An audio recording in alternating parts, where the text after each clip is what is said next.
All right, hello everyone. Welcome back to Historical Geology 1404. Today we are starting Module 3. So many cans opening all at once. It's like y'all coordinated or something. All right, so Module 3. Exam 2 was open over the weekend, through yesterday. So hopefully, well, I know who didn't get to take it. So if you have not taken it yet, please take it as soon as you can. I did a whole grading pass-through yesterday. It was super productive. In all 5 of the classes I'm teaching, I caught up in all of the grades yesterday. So whatever grade you have right there right now is reflective of your current grade. I also threw zeros on there for any assignment that has been due for a little bit now and has not been turned in. So if you have a 0, just know you can still get the full credit for that assignment by actually turning it in. Doesn't matter if you've done the work if you haven't given it to me to check, right? Especially with labs and all of that. It's a waste. Last semester I had to fail a student because she did all the labs and never even bothered to turn them in. So it doesn't make much sense, right? It's like investing in something and never getting the payout. So please don't let that happen to you. Okay, what else? Any interesting stories or anything like that? Since we went over domestication of animals, how do you feel about bulldogs? Like, because they're like practically like their lives. I don't know that I can say that any domesticated animal's life is good or bad. Well, okay, no, that's not true. There are 100% groups of domesticated animals whose lives suck. Yeah, sure. Do you know the sort of living conditions that dairy cows live in? The ones that give milk? Yeah, they pack thousands of them into buildings, into stalls that are barely tall enough, like big enough to hold the cows, not even enough room for them to lie down in because they have to pack them in so tight. They attach machines to their udders to constantly pull the milk out of them. They just feed them and barely ever clean out their cages. So they sit there in their own poop most of the day, and they only clean them out every now and then. These dairy cows have such terrible diseases and infections that their immune systems are constantly overproducing white blood cells to try and fight it. Do you know what white blood cells make? Pus. Did you know that your cow milk that you buy at the store has a legal limit of how much pus it can have? Your cow milk can have somewhere, I believe it was like 0.7% pus in it. Any more than that, and it's not legal to sell, and they have to test it. You're drinking cow pus in your cow milk. It's there, just in a legal amount. I haven't drunk cow milk in probably 20 years because after I found out this sort of stuff about the cow milk industry, I didn't want to do that anymore.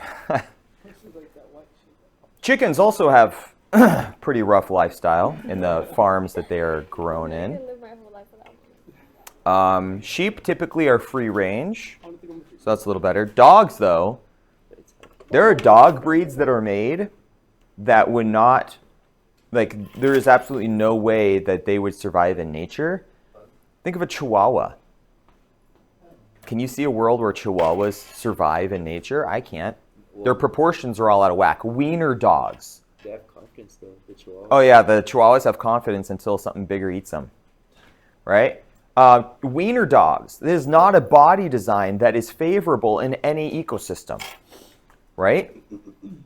So a lot of the animals that we domesticate and alter genetically to fit our purposes, yeah, have things a little bit rougher. But by the same token, you've got the groups of things like domesticated cats and dogs that live cushy lives in our houses, right? And we feed them. They don't have to hunt.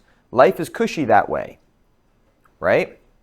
So I can't say with a blanket statement whether our domesticated animals in general are worse off or better off because of us.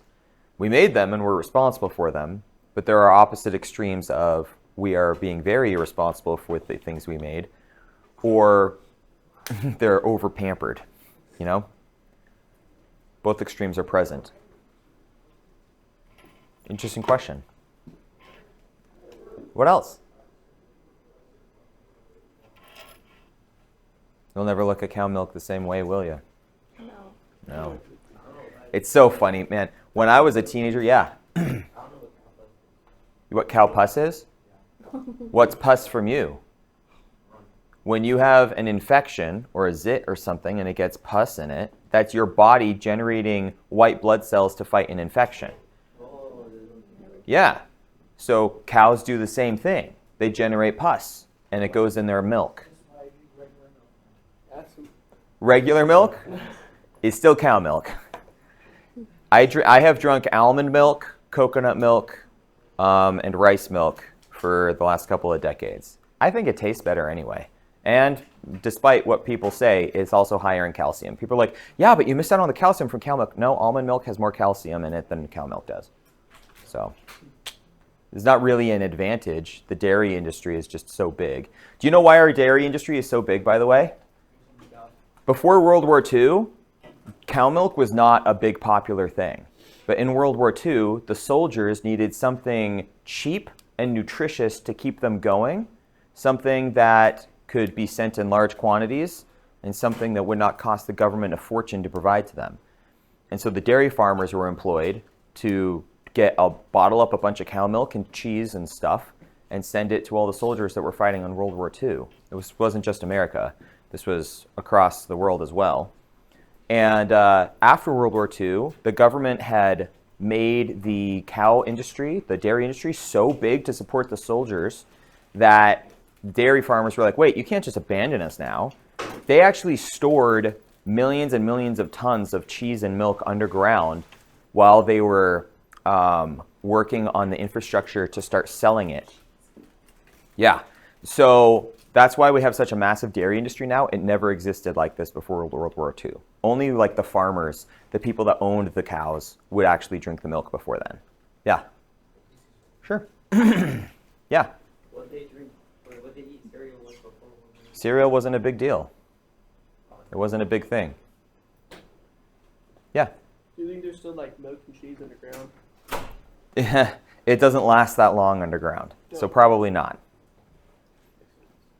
No. Okay. Yeah. All my friends would make fun of me when I was a teenager. Oh, Josh doesn't drink cow milk. He's a hippie. Yeah, sure. We'll see who has the health problems later in life, right?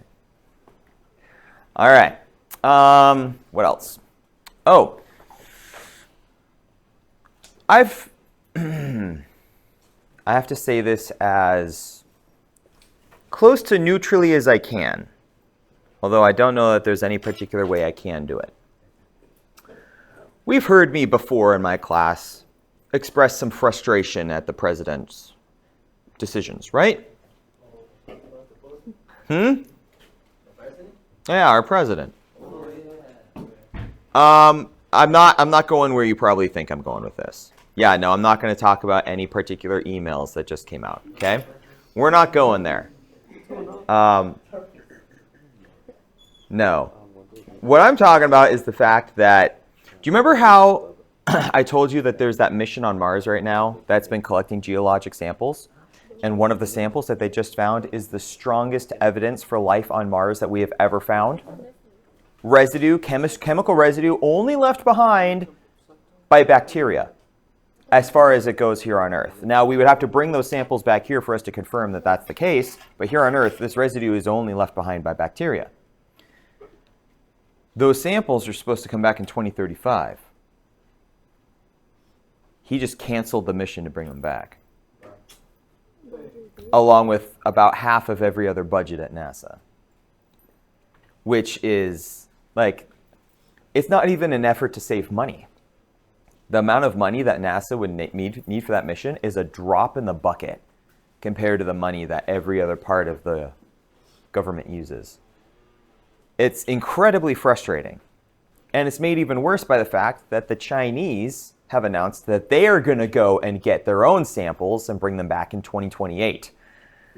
They are putting so much money into the space agency, their space agency over there, that they can get things done faster than we can, even before Trump made all these cuts. It's incredibly frustrating situation to be in, as a scientist at all, but also as someone who's invested in space science and policy like I am. It's a crying shame that we're letting everyone else get to space and do all the cool things before America does. I mean, gosh, Americans were the first people to fly. And then only 60 years later, we had someone on the moon. It's like, what? And now here we are with absolutely zero investment in that whatsoever. It's mind-blowing where we are now. I just hope it doesn't mean that for me to do anything with space, I have to go to another country. I'd hate to have to move to Australia or Belgium or, heaven forbid, China to actually live the career that I want to. That would suck so bad. But anyways, yeah, just a little bit of frustration for me there. Any last comments before we get started on today's lecture? What's up? Say what? We aren't talking about Bubba today. All right? That's not part of the conversation we're going to have. Whether or not there is any veracity to those emails is none of my business. That's up for an investigative board to figure out. You can speculate as much as you want, but I won't speculate on that particular subject while I'm recording this for YouTube. All right? Okay. Shall we get started then? Great. We are in Module 3. This means that we are now going through the geologic timescale with a little bit more of a fine-tooth comb. Okay? We're going to talk about each specific eon and period. Okay? Today we're talking about the first eons. And then which is going to cover most of geologic time. Right? Remember that? I'll show you that here again in a minute. So we're covering most of geologic time today. And then we are going to move on into the specific periods of the Phanerozoic after that. Okay? Okay. So just a quick reminder for you about how our universe started, as far as we understand it now, and how our galaxy was formed and how our solar system was formed and all of that. There was a big bang about, as far as we can tell, 13.7 billion years ago. Now, this big bang was an explosion of matter, hydrogen specifically, as all this hydrogen spread out from this central origin point, which, by the way, was unbelievably hot. All the matter in the universe, right, combined to one small space, incredibly hot. Right? All that matter like squeezed together. As it expands outward, it starts to cool off. As it starts to cool off, it loses that energy. As it loses that energy, these atoms are drawn to each other and more willing to bond to each other and do all of these things. Okay? So as more atoms are drawn closer to each other by their gravity and electrical attraction force, they make these clouds of hydrogen. And these clouds of hydrogen gain more mass, and as they gain more mass, they gain more gravity. As they gain more gravity, they pull more stuff in, until you get a cloud that is so dense, it becomes critical. There's so much energy present there in the gravity that it causes the center of this cloud to start a fission and fusion process, and it starts ripping hydrogens apart and recombining them back together into new shapes. The next one that's made is helium. The next one that's made after that is lithium, then beryllium, and so on and so forth down our periodic table. This is what a star is. A star is essentially an atom creation engine. Hydrogen was the original. From all those hydrogens, everything else in our periodic table came after. So these stars became these engines where they would rip apart a fuel, mostly hydrogen, and then spit out the heavier, more complex elements. Our star began about 5 billion years ago, as far as we can tell. So this cloud of gases that was present here coalesced, became super dense, went super critical, turned into our star. Around our star was a whole bunch of leftover material. Some of it was gas, some of it was solid from previous star creations and explosions, okay? And this matter kind of formulated into rings around our star. Those rings eventually coalesced into the planets that we have now, and actually a lot more as well. There were anywhere from 14 to 15 planets circling our star at one point, we believe. But what happened? Yeah. How big were they? Hard to tell because about half of them aren't here anymore. So what would happen here? They would crash into each other. Orbits would collide. That's what happened with Earth, right? Near as we can tell, about 4.5 billion years ago, Earth and another planet collided with each other. That planet is called Theia, and made our new Earth that we have now, right now. Okay? Our planet, combined with the mass of our moon, is the combination of those two planets. Okay? This happened several times, most likely, throughout the solar system. Jupiter probably pulled a whole bunch of those planets into itself and ripped them apart with its gravity as it pulled them in. Jupiter is still the strongest non-solar force of gravity in our system. Okay?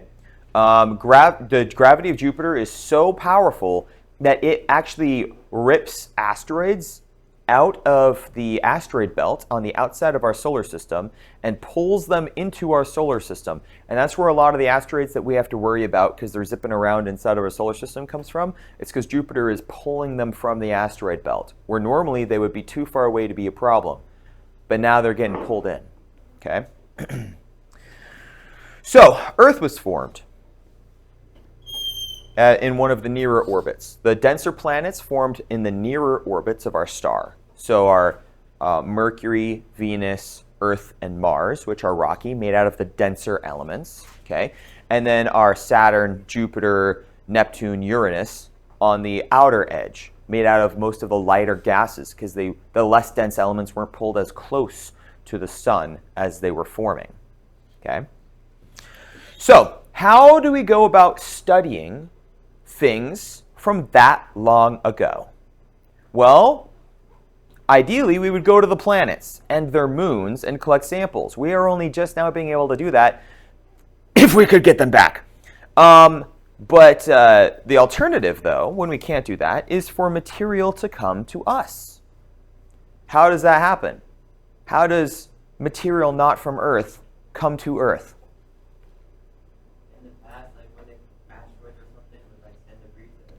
Does it have to be a past? You're right, it's asteroids and meteorites and comets and all that, okay? But it doesn't just happen in the past, that still happens. As a matter of fact, there is a meteor shower that should be peaking tonight. You should be able to see a few shooting stars tonight if you look up at the sky. After tonight, we will have passed through that meteor shower. But you should still be able to see a few. There were a few last night. Okay? But they hit our atmosphere. They make it through the atmosphere, some of these things, and they land here. And these are relics, essentially. These are time capsules, more or less, of what conditions were like and what planets were made out of way back when. It might be a meteorite from 1 billion years ago. It might be a meteorite that made it into our solar system 6 billion years ago, as our star wasn't even a star yet, just a cloud of gases. You never know until you look at these things. Some of them are really cool, right? So for meteorites, we have stony meteorites, which are also called chondrites, iron meteorites, and then you've got asteroids, which are larger, and comets, which are mostly made out of ice and dust. Rarely are comets mostly rock or metal. There's usually some rock or metal component, but for the most part, they are made out of ice and dust, which is why they have a trail behind them when they go past the sun. It's because the solar radiation is evaporating some of the water off the surface and making a trail of frozen steam, like snow essentially, behind, making that comet trail. But asteroids, mostly iron and rock as well, okay? Which is why when they hit, they pack a punch. Okay, so there is an asteroid that has the potential to be a problem for us. It's a larger one, okay, several hundred meters long, if I remember correctly. Okay, so think football field sized, maybe a little bigger than that. And its name is Apophis, and here is its orbit related to Earth. Okay, so Earth is the blue, Apophis is the pink. Okay, so every time it passes Earth or comes near Earth, Earth's orbit pulls it a little closer. Did you see that near collision there? Now watch again. Okay, so this stopped at like 2031. But in 2029, right here, our orbits are going to pass by each other extremely close. As a matter of fact, Apophis is going to be closer to Earth than the moon is. You will be able to see it without a telescope in the sky. It's the closest an asteroid that large has come to Earth in a very, very long time. Not in 2029. In 2029, it's going to come real close. However, there is a 400-kilometer wide window between Earth and the moon where if Apophis passes through that window, we call it the keyhole, then at the next time it passes us in 2036, it will hit us. Hey, sir, what's going to happen? Well, we've run the calculations. If it passes through the keyhole in 2036, it's going to hit Earth off the coast of Hawaii in the Pacific Ocean. A massive rock that big slamming at thousands of miles an hour into the ocean will make a tidal wave approximately 300 feet tall. So, sir, will we be affected by that? You and me? No.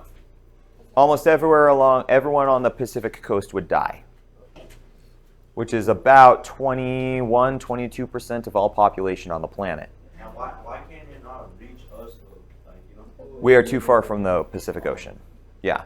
And we are about 2,000 plus feet above sea level right here. And a 300-foot wave won't climb that high above sea level.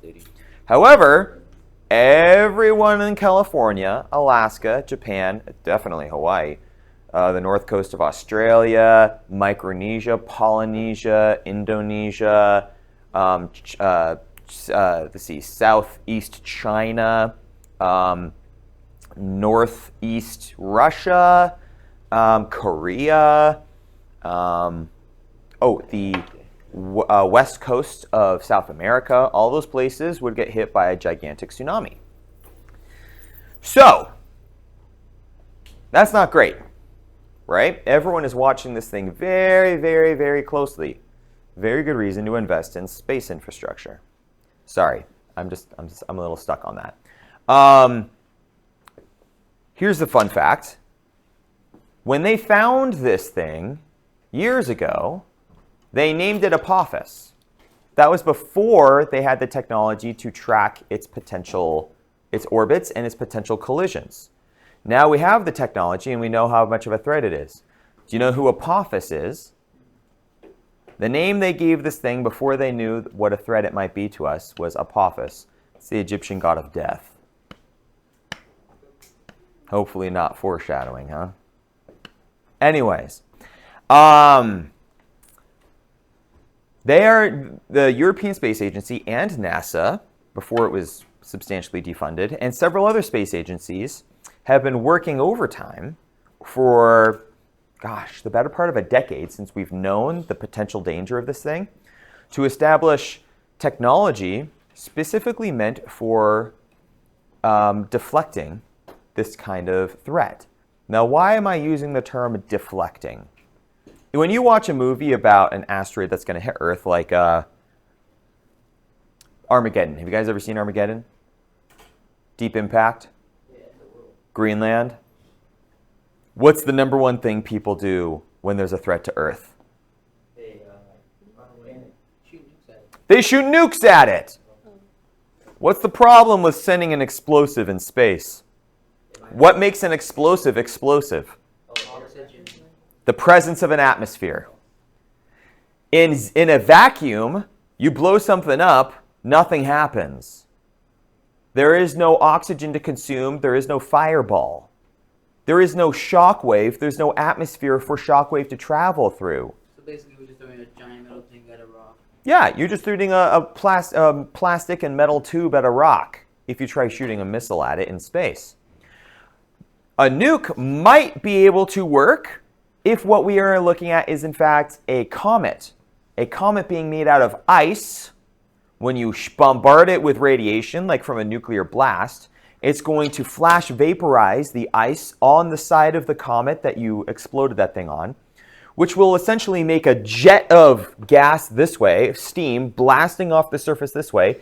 And because of Newton's laws of motion, if you create a force blasting that way, it's going to propel the object the other direction.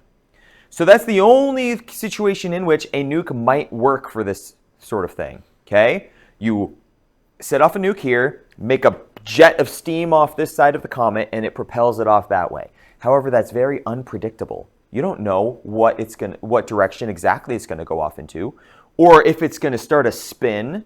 It's going to end up on a completely new orbit, and what may have been a 5% chance of hitting Earth could turn into a 100% chance next year, or in 100 years, right? So you got to be careful with something as unpredictable as that. But that, again, that only works on something like a comet that is made out of ice. What about an asteroid like this one that is mostly iron and rock? Can't blow it up. Explosives don't work in space. You bombard it with radiation, you might semi-melt it, but you're not going to deflect it. Any ideas? Yeah. What about you cut it in half? With what? Yeah. No, I mean, I like the ingenuity. It's just I can't imagine anything that could cut something like that in half. A big knife? Okay, so this is the idea. We're going to manufacture a giant steak knife. We're going to go up there and we're going to cut that sucker in half. How's that going to stop it from hitting us? So like split around the Earth. Well, now we're talking about something totally different. I don't know. Just putting ideas out there. All right, here's an idea. What about a bullet? A giant bullet? Doesn't have to be a giant bullet. It just needs to have enough momentum. If an explosion doesn't work in space, momentum still will. There is actually zero atmosphere in space, which means that while here a bullet slows down, in space, it only speeds up. Yeah? How do you shoot the bullet? I thought like guns had like fire. Yeah, you're right. We have to launch the bullet from here. When I say a bullet, what I'm talking about is a spacecraft that essentially is just a solid mass of metal attached to a booster engine. You launch that sucker, it gains speed, it makes it out of atmosphere. Ideally, you would launch it from the moon, but I don't know if we'll have that sort of facility ready by then.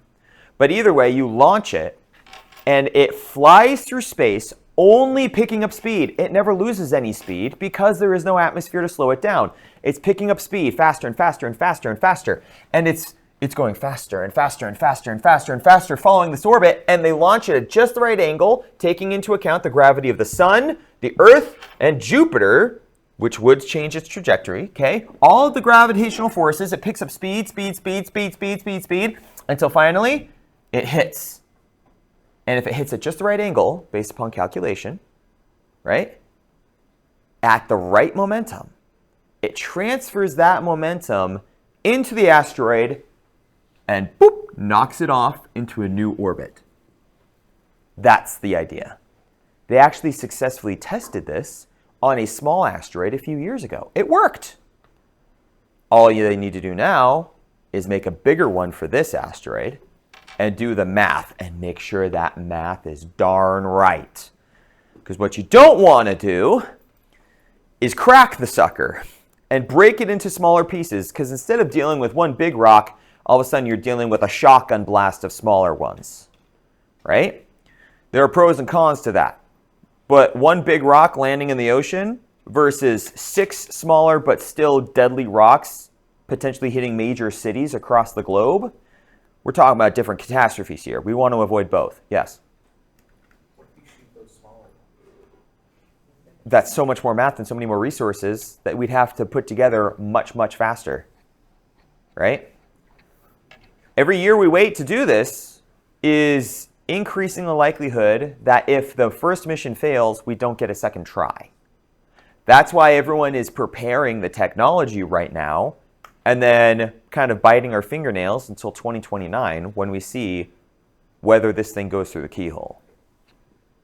If it goes through the keyhole, we've got to launch that mission as soon as we can so that we can get a second attempt as soon as possible. If it fails, the first one fails. If it doesn't go through the keyhole, everyone can relax and we just chill and say, see ya, Apophis, in a couple hundred more years when this becomes a problem again. Right? This is just one example of celestial threats, I suppose we could call it. There are several others that are going to be a problem. There's actually a smaller asteroid. How big is that one? I want to say it's maybe the size of this building, if I remember correctly, which is very likely to hit the moon in, I want to say, 2 years. In 2 years, it's probably going to hit the moon, which everyone's like, oh, that would be so cool to watch. You'll be able to watch through your telescope. Kaboom! Like big cloud of dust. But what's that cloud of dust and debris going to do? There's no... Huh? Well, it's not going to come straight to us, but it's going to get caught in orbit around the moon and Earth. And it's going to wreak havoc with satellites and any space travel we want to do. Like, we won't be able to travel anywhere because we won't know if there's a moon rock floating around somewhere that's going to blast right through our spaceship, right? Those things in orbit, a tiny little screw that someone dropped off of their spaceship in the 70s is currently flying around our planet at 2,000 miles an hour, right? That sort of thing hits a spaceship, it drills right through it and then kills the occupants, right? Every piece of space debris that's ever been dropped, we know where it is in space right now. Hopefully, the ones we don't know are the problem. Every time you launch a mission up into space, you have to plan it to go through all of this debris. Have you guys ever seen the movie WALL-E? You know, remember at the beginning where he holds onto the spaceship and he goes through this big cloud of debris and old satellites in orbit? That's not, I mean, that's an exaggeration, but it's not wrong. We have that. It's just that they're not all sitting in one spot. It's not like a barrier you break through. They're flying around our planet at thousands of miles an hour, just ready to break a spaceship in half, right? So that's all stuff we have to take into account. And so you add a whole bunch more lunar debris from an impact to that, space travel would be pretty much impossible. So we're working hard to try and figure out if this thing's going to hit the moon and how we can stop it before then, because we do not want that to happen. It would be a cool show, but it would make space travel and putting any new satellites in space way harder, right? All things that you have to consider. Okay, anyways, got on the subject because it is through these pieces of debris that we learn more about the history of our planet and the history of our solar system. This right here, this is an iron meteorite that got sliced in half. This came from our asteroid belt. It's been sitting there for who knows how many billions of years before it hit Earth. Do you know what those little golden crystals in there are? That's olivine. Where do we find olivine and iron in concentrations like this on Earth?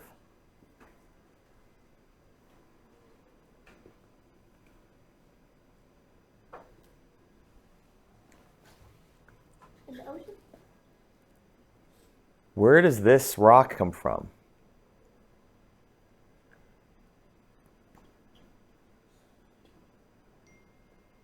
Straight from Earth's mantle. We are looking at a piece of the interior of another planet. How does a piece of rock from the inside of another planet end up in space? Yeah, potentially. How would you blow up a planet, though? What's more likely is the tidal forces, aka the gravitational pull, from the sun and Jupiter ripped that sucker apart. And who knows how many pieces of that planet are floating around in our asteroid belt right now. But that's the piece of the inside of another planet. We can understand so much about our solar system simply by studying the pieces of fragments that make it here. I can only imagine what we will learn about the history of our star system when we actually send a ship out to the asteroid belt to recover pieces from the bigger chunks out there, right? It's going to be incredible whenever we get there. All right. So let's talk about the Precambrian. The Precambrian collectively is what we call the Hadean, Archean, and Proterozoic eons. So it's this section right here, which remember is the first 4 billion years of Earth history. Today we're talking about the first 4 billion years and then moving on to the last 500 million years after this. Okay, so we're covering most of Earth history right now. All right, starting with the Hadean, 4.54 to 4 billion years. So that's 500 million years right there. Okay, in the Hadean, Earth was still collecting debris, matter. Our solar system was still filled not only with these newly forming planets, but all of these comets and asteroids and meteorites zipping and flying around, slamming into each other. Our planets, which are the strongest attractive force besides the sun, are pulling them into themselves. Each new impact adds mass to that planet, brings new elements that can cause the formation of new bonds and therefore influence the minerals that can occur there. Okay? So adding mass to each one of these planets. Then you get the differentiation of Earth's layers. Okay? So you get your denser materials that sink towards the center and start forming Earth's core. Your lighter materials stay on the outside. You start forming most likely a feldspar-rich outer crust. We don't have an ocean yet. We don't have an atmosphere. Too early on yet. Before we even get to that stage, our orbit collides with Theia. Okay? Theia and early Earth slam into each other, add their masses to each other. Earth gets remelted, and a bunch of debris that got blasted off of Earth from this impact remains in our orbit and becomes, I should say, the moon. Okay? Then Earth starts to re-differentiate. Our core reforms with the denser materials. Our outer crust starts to form again. Okay? The spin that we have, by the way, at the odd angle that we have it at, is a result of that impact with Theia. Okay? We spin around at this strange angle because of this impact with Theia. That affects our seasonality, guys. We have seasons because of this effect. Without that impact with Theia, Earth's environment would be significantly different. Would it still be livable? Assuming that the conditions for forming atmosphere and water still occurred, which they likely would have, especially since it turns out that the same thing happened on Mars, right? Then yeah, it would still be livable. We would most likely still have a spin of some kind or another.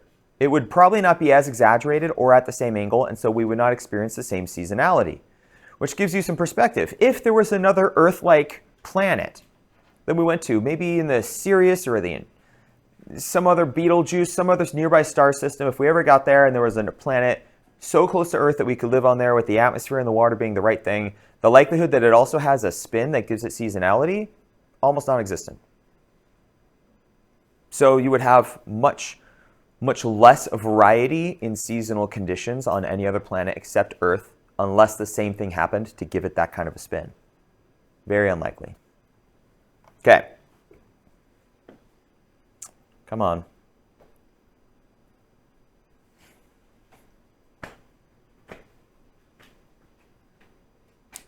It's thinking. Maybe just really likes that slide. Yeah, okay, here we go. Okay, so Earth gets impacted over and over and over like this. Okay? An impact like that would be devastating right now. But back then, without any life, all it did was remelt certain parts of the planetary crust and make them reform. And then impact, melt, reform, impact, melt, reform. We don't have any of these ancient impact craters left. Why?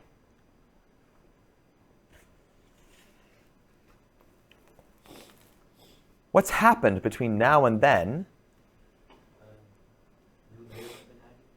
Sure, tons of new stratigraphic layers are added. What else? What's that an aspect of? Earth is what? It's aging, but it's also very dynamic. Because Earth is dynamic, we don't have these ancient craters. Mars, no longer dynamic. That's why it has craters that are billions of years old on its surface. Okay? We don't have very many of those. And none from the Hadean. None that I know of, anyway. Or that have been published that I've read about.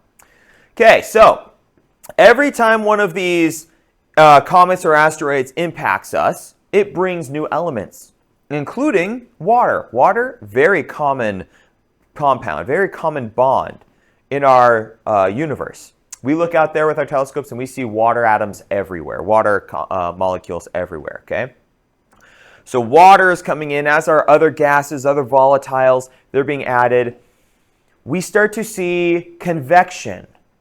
Convection most likely started by this impact with Theia, started these convection cycles. These convection cycles generate volcanism. These volcanoes spit gases up into orbit around our planet.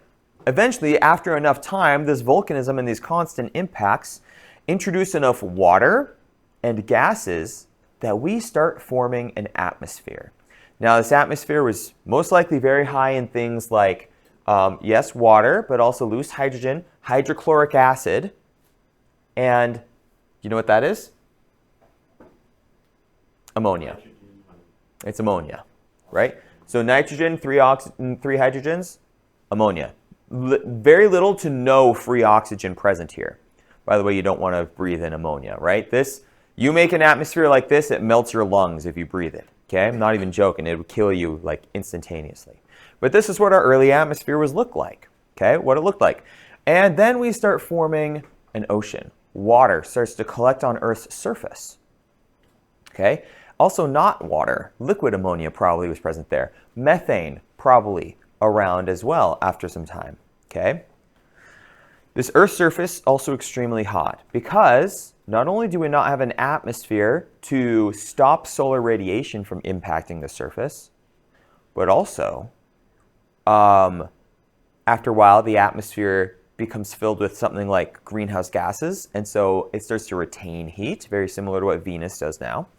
And a lot of the radioactive isotopes that are generating radioactive heat are still nearer the surface than they are now. Now they're pretty much all compacted at the core, which is what's making all the heat at the center of our planet right now. Back then, still very close to or on the surface, making a lot of that heat.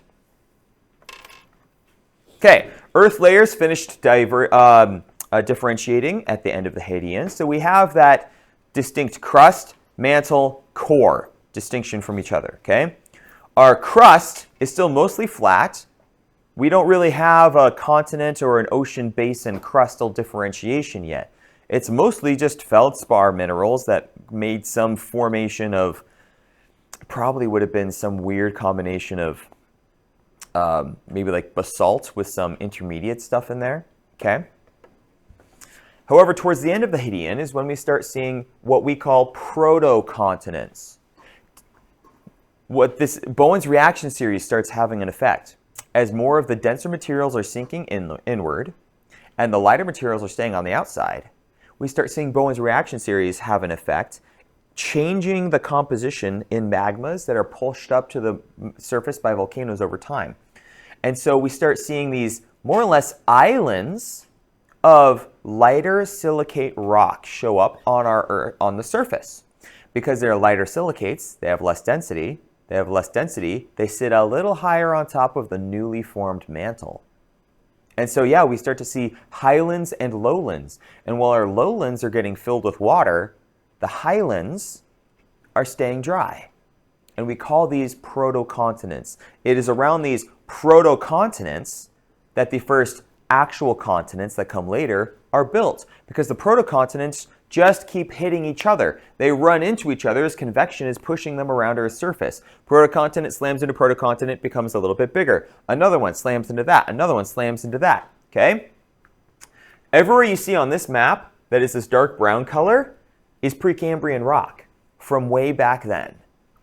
they form the cores of the continents we have today, because the continents we have today are built up around the older ones. Okay? So then, as you move into the Archean, so we've left the Hadean behind, and now we are moving into the Archean. Archean, because this is the first evidence of life that we have shows up here today, or in this time period. Okay? Microcontinents show up. A microcontinent is what happens when you get a whole bunch of those little protocontinents that slam into each other. Essentially, think if Hawaiian island-sized chains slammed into each other over and over and over, eventually you get a mass that's quite a bit larger than any one island chain.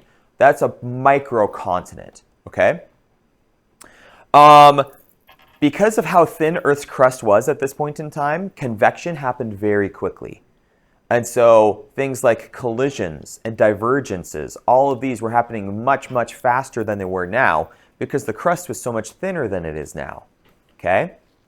And so very, very quick motions, very quick changes as time goes on. Early on in the class, it was a day that I wasn't here, I think. Y'all watched a video where I played an illustration, like a graphical representation of the changes in Earth's continents over time, right? Does that sound familiar? It was set to music and everything. Probably made you go to sleep. Huh? You don't remember this? Was it in lecture 3 whenever you weren't here? Yeah. Yeah, because I watched the video. Yeah, it would have been on that video. Yeah. Okay, so you go from tiny little continents to slightly larger continents. That's happening here during the Archean. So we have more Archean rock than Hadean rock present at the surface, and this is one example of that.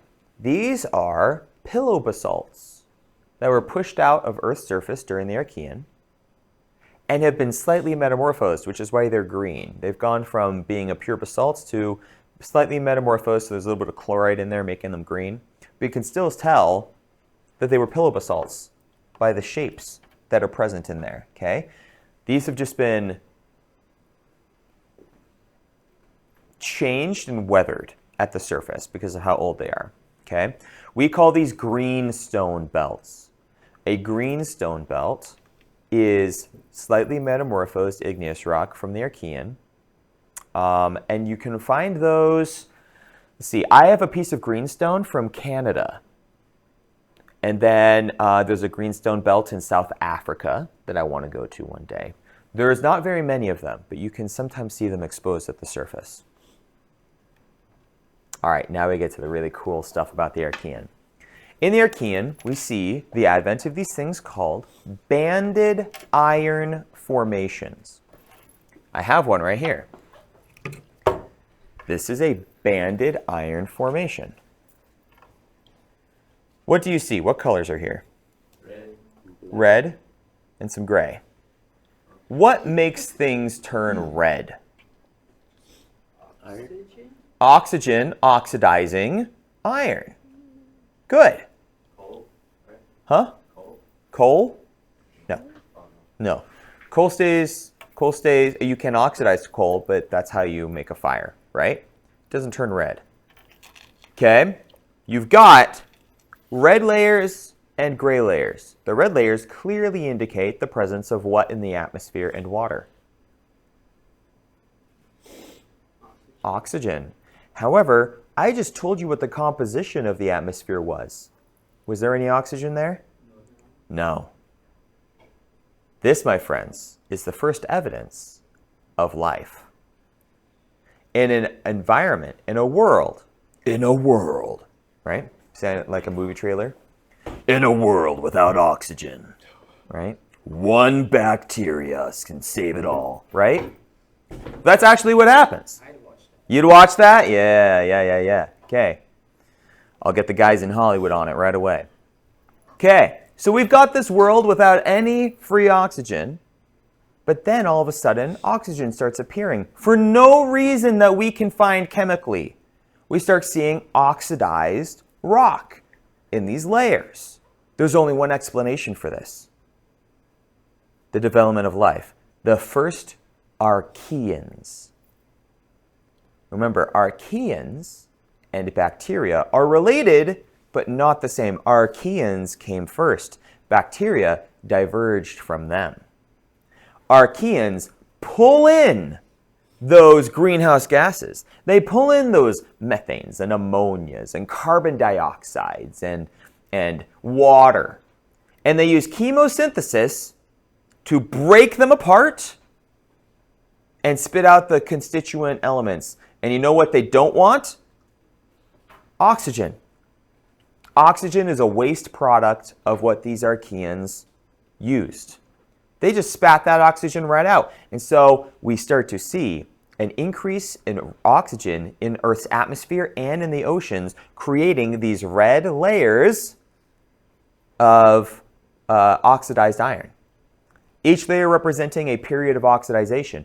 And then for some reason it would stop. Most likely because the increased oxygen also killed off a lot of the archaeans that were generating it. The system wasn't in balance yet. We're still trying to find balance. And this is the first evidence of life we have. Not a fossil, my friends. Banded iron formations. Okay? This is why we draw the line for where the Archean time period began, the eon. Okay? So, iron, oxidizing life. Okay. Lots and lots of rock gets pushed up to the surface during this time. Our continents get significantly bigger by the end of the Archean, okay? And significantly more metamorphosed, okay? So, basic prokaryotes, for sure. Those Archean prokaryotes, absolutely living during this time. There have been some discoveries in the last decade or so that strongly hint we may have even had early eukaryotes during the Archean. It's not confirmed as far as I'm aware, but strong evidence to suggest there may have been. This life, these Archeans, started at these mid-ocean ridges, which I've talked about, okay? Where the black smokers come up and spit all that metal out into the water, right? They absorb those metals. They break apart those metals. They use those metals. They spit out oxygen. So this chemosynthesis is where life began. It did not start with photosynthesis. That came later, okay? This is where we start to see the first stromatolites. Stromatolites show up about 3.5 billion years ago, and they are still here on our planet. We have a few stromatolites chilling in places like Australia, okay? Usually in very salty water where nothing can try and eat them, okay? But these stromatolites, just mats of algae, Archean and cyanobacterian algae, depending on location and time, okay? Gradually transitioning more to bacteria. But these mats of algae covered in sediment and then algae covered in sediment, these make the first reef systems. These are the first actual communities of life on our planet.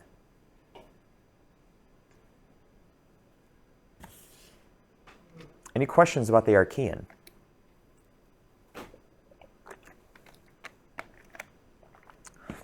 Okay, now let's talk about the Proterozoic. Proterozoic started 2.5 billion years ago and ended 541 million years ago. So 2 billion years of history right here we're about to talk about, okay? We have way more rock and geologic evidence of every kind for the Proterozoic than we do for the Archean or Hadean. Why do you suppose that is? What was the question again, sir? Why would we have more geologic evidence for the Proterozoic than we would for the Archean and Hadean? Who wants to hold them? Oh, because I think you want it's to. younger than the Hadean Archean, so that means there will be like more layers on top of them. Yeah, there's less covering them, and also less of the Proterozoic stuff has been shoved underground by convergence, right? Less of it's gotten shoved down in a convergent plate boundary. So there's more of it here. The younger the rock is, the more of it there is for evidence to study it.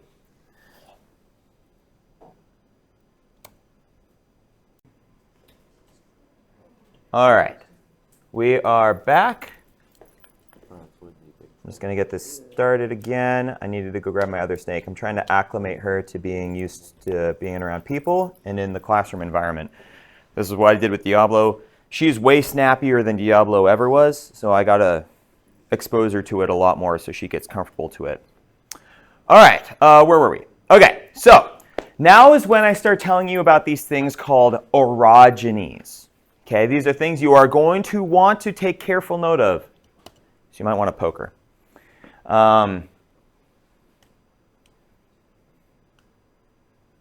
You good? Okay, so these things called orogenies. These are mountain building events, and these are going to be very important for potentially something that you get an assessment that gives worth a lot of points later on in the semester. Okay, so you want to take note of these.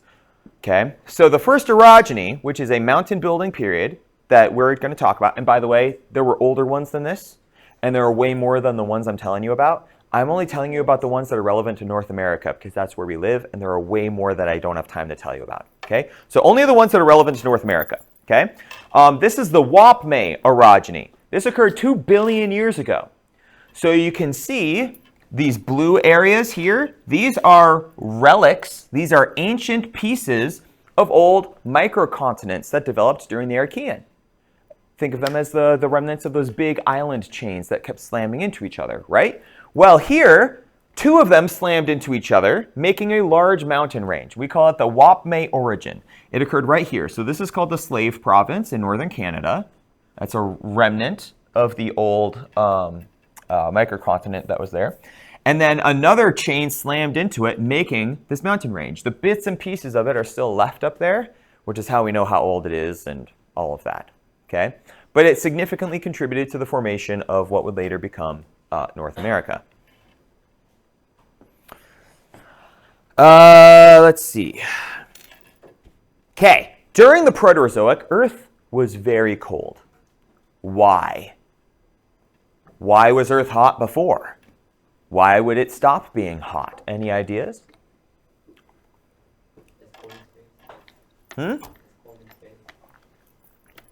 It's true, but we're not in space.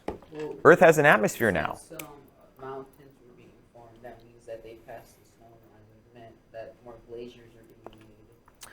So that would be a result of Earth getting colder, the formation of glaciers, not the cause of it, until you get those positive feedback loops. But there isn't enough for that to be happening right now. Any other ideas? Is it because those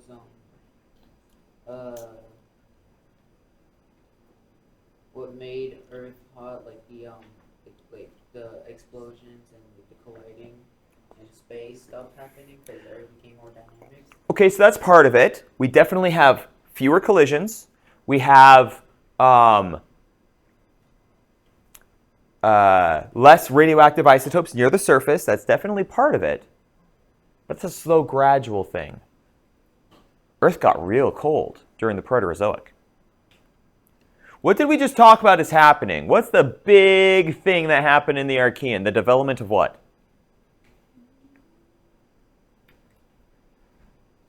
The atmosphere? True, but the atmosphere started changing, right? As a result of what? Life. Life. And what was that life doing to the atmosphere? Creating more oxygen. More oxygen. Okay. Pulling in the greenhouse gases, cracking them apart, and releasing oxygen was a major change in our atmosphere. A huge change in our atmosphere. Greenhouse gases retain heat, right? Oxygen does not. So we get this extremely cold Earth as a result of life. Doing what life does. Okay? Now, this made the atmosphere that you and I rely on today. We got all of this oxygen in our atmosphere starting with this process. You and I can breathe the oxygen that we do because of this process. It started back then, but it wasn't so great back then. Earth turned into a giant snowball. Okay, got really cold, and as a result, it's kind of ironic. As a result of making all this oxygen, a lot of life started to die off, right? They changed their own environment in such a manner that it was not sustainable for them. And so we see build up, die off, build up, die off, build up, die off as Earth got colder and colder. Now, there was adaptation happening, which is why life was able to stick around. But a lot of it consistently kept dying off, okay? We see the eukaryotes for sure develop here. Like I said, there is some evidence that may have occurred earlier in the Archean, but for sure we had them here during the Proterozoic, the early Proterozoic, okay? A eukaryote. How did a eukaryote begin? How do we have multicelled organisms? Cooperative cells. One cell that instead of devouring another, worked with it. Possibly because of some genetic mutation, likely because of some genetic mutation, okay? That caused it, instead of digesting another cell, it worked in tandem with it, okay? And so it became such a successful union that it just kept happening over and over and over and spreading through the population and diversifying and adapting. And so you have eukaryotes, which are in general more successful, longer lived, and adaptable than prokaryotes, okay? This is where we get our first early algae, which are the ancestors to plants, right? All right. About 750 million years ago, which is still Proterozoic, there is this big boom of different types of life forming. All this variety all of a sudden shows up in the fossil record. Now, why am I specifying in the fossil record here? What did we talk about last time? One of the weaknesses of the fossil record.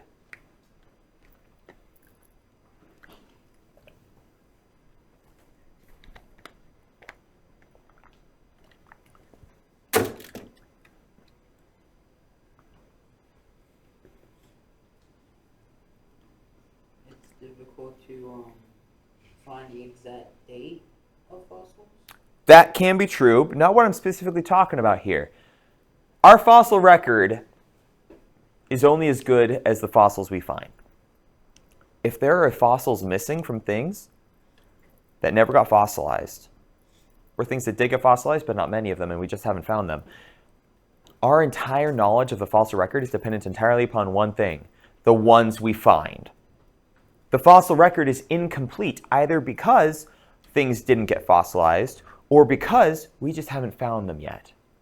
So when I say that 750 million years ago there was this big explosion of these much more complex organisms, what I'm really saying is, as far as we know, 750 million years ago this happened, right? It could have been way earlier than that. We just don't have the fossils to prove it. But as far as we are aware, 750 million years ago, we all of a sudden see amoebas, or amoeba-like animals showing up. Each one of these represents a different cell. So not only do we have 2 or 3 or 4 or 5 cells working together, we now have entire larger organisms built out of specialized cells for specific purposes. Amoebas. Then 650 million years ago, we get the first sponges, which are very similar to that, where you have specialized cells for doing specialized things. One cell for digestion, another cell for expulsion of waste, one cell for bringing in water and expelling it, things like that, okay? As time goes on, we see more and more of these organisms. 570 million years ago, in rock that old, specifically in Australia, we find evidence of something called the Ediacaran fauna. This is what we call it. Hi, what's up? Can I steal him for a second for something that's really, really unimportant? Super unimportant. I'm down for it. No. Keep an eye on Medusa. It doesn't go anywhere. Ooh, cool stuff.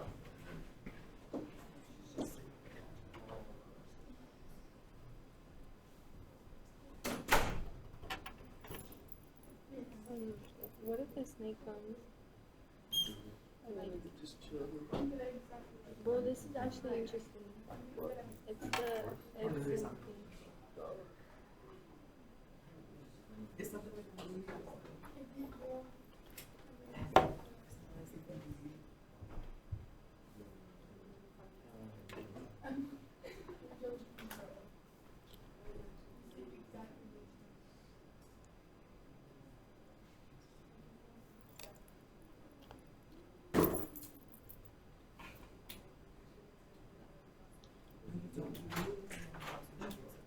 All right, sorry about that. I was needed to identify a fossil. Okay, where did we leave off? Ediacaran fauna. Okay, so the Ediacaran fauna, again, occurred, as far as we know, somewhere around 570 million years. But in this layer of rock, they are everywhere, spread throughout this whole layer of rock. This is a Lagerstätten. You remember what a Lagerstätten is? Lagerstätten is the German word that we use when we find soft-bodied organisms. Why is it so rare to find soft-bodied fossils? Because usually only skeletal parts of the organism get fossilized. Only the hard parts usually get fossilized. You need very, very special conditions to preserve soft-bodied tissues. Pretty much all of these are soft-bodied tissues as far as we can tell. Okay? With some exceptions, but for the most part, they are very soft-bodied tissues, organisms. And this layer of rock is full of them. Now, what this means is there was probably some buildup to this big population of these organisms, but in the layers of rock before that, we don't really have anything, which means that the conditions probably just weren't ideal for preserving the soft-bodied organisms. But again, because it's the only evidence we have, without going into the realms of conjecture, we have to say 570 million years, okay? So we get the first examples of organisms that don't look too dissimilar from things we have now, right? They have some sort of symmetry to them. This one looks like a leaf, right? This one kind of looks like maybe a sand dollar or some other echinoderm. Same with this one, right? They have symmetry, the first examples of symmetry in nature, or in life, I should say, okay? Moving on through the Proterozoic, the climate gets cold again. So we go through hot and cold cycles, hot and cold cycles, hot and cold cycles, hot and cold cycles. Proterozoic gets really cold. Again, because of all of this life, which is now not only chemosynthesizing, but photosynthesizing as well. Okay? We've diversified to that point. This is actually a time period that we call snowball Earth, because it would have looked something like this, with only some liquid water patches around the equator for the most part. Life would have carried on there. Potentially some forms of life lived in the colder zones, but for the most part, life would have existed in the mostly melted areas around the equator. Okay? So, between 750 and 650 million years ago, lots and lots and lots of glacial events. During that time period, we call this snowball Earth. Okay.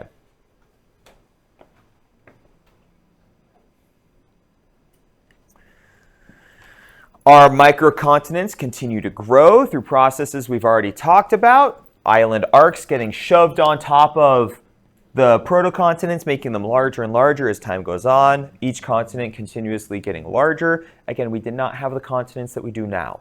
There was no North America that was getting bigger at this point in time. Only dozens of microcontinents that kept getting built up that eventually would crash into each other and accrete into larger groups. All right, so what's happening tectonically during the Proterozoic? We have the formation of Laurentia. Laurentia is the first supercontinent that we are going to talk about, okay?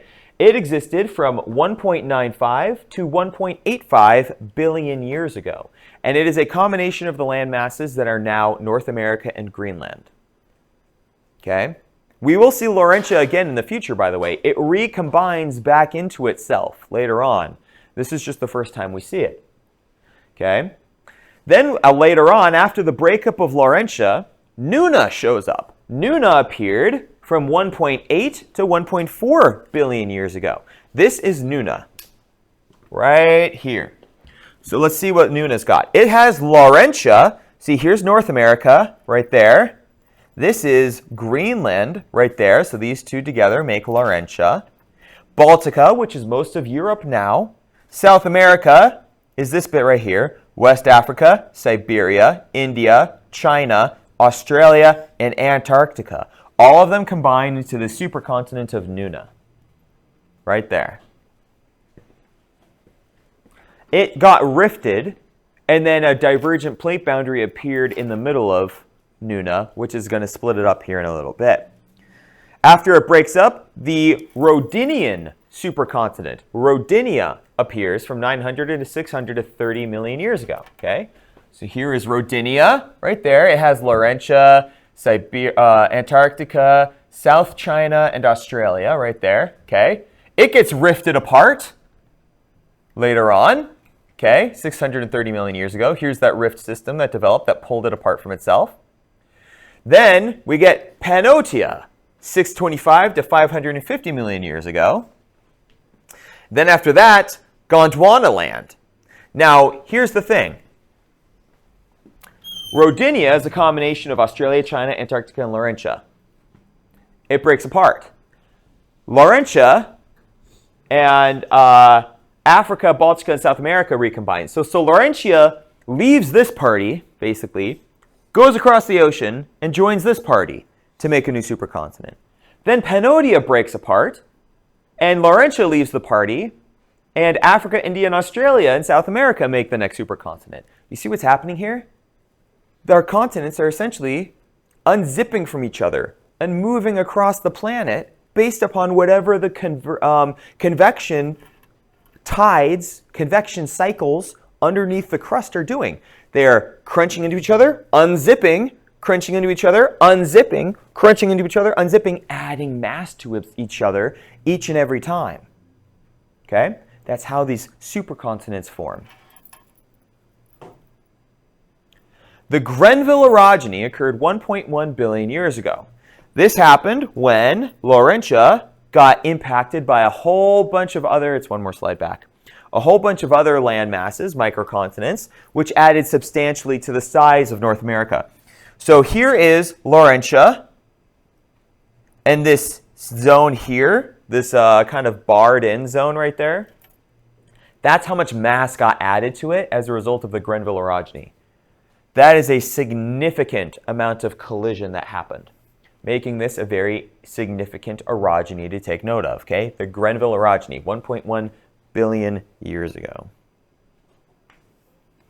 Okay, 1.85 billion years ago, so that would have been during the Laurentia phase, okay, the Laurentian supercontinent phase.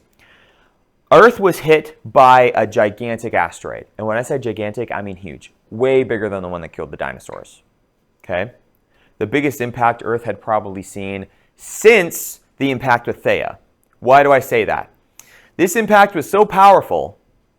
By the way, it hit over here in Laurentia, in what is now Canada. It's so powerful, it ripped up chunks of Earth's crust and threw them through the air 800 kilometers. There are pieces of debris from this impact in Ontario all the way over here on the other side of Lake Superior. So, boom, impact. Chunks of crust blasted out and landed way over here. It punched a hole through Earth's crust and allowed the mantle to rise up to the surface where it cooled off very quickly.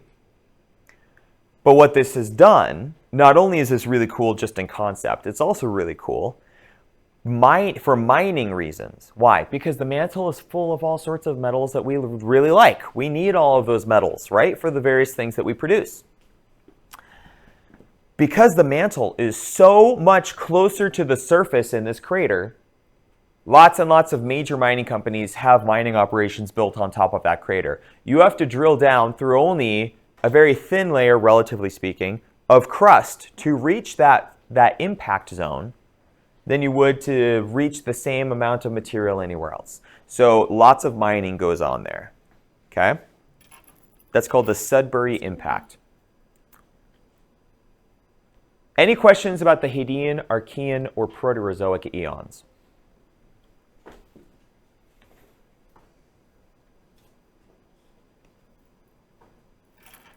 Nothing? Oh, wow, I got a thumbs down. Well, terrible lecture, Mr. Hart. No, non-approved. Start over, try again. Okay, if you insist. No? All right. Well, if there are no questions, then we can move on into lab time. And I will end the recording here.